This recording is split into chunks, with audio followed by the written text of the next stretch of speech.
দেখ তো মাহফুজ, শার্টটা বাইরে কেমন লাগতেছে? শার্টটা তো বাইরে অনেক মানাইছে রে। দেখ তো পাঞ্জাবিটা মানাইছে নাকি।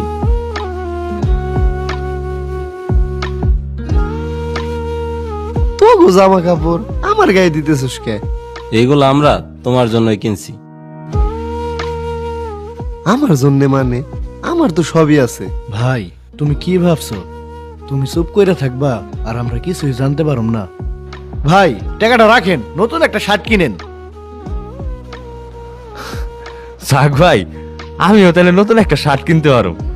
কিন্তু ভাই, যে লোকটার মাধ্যমে আমরা সবাই নতুন জামা পরে ঈদ করতে পারুম, সেই লোকটা পুরান জামাতে ঈদ করবো?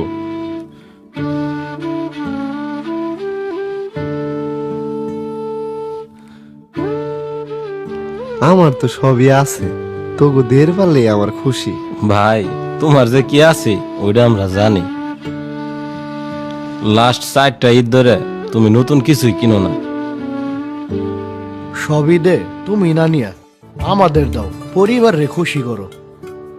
তুমি সারাটা জীবন আমাদের জন্য কষ্ট করছো, আমাদের সব শখ আহ্লাদ পূরণ করছো, আর আমরা নতুন জামা পরে ঈদ করুম, আর সেই তুমি পুরান জামা পরে ঈদ করবা?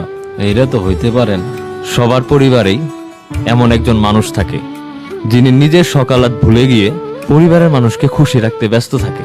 আসন্ন ঈদে আমরা কি পারি না এই মানুষগুলোর মুখে একটু হাসি ফোটাতে? ভিডিওটি ভালো লাগলে শেয়ার করুন।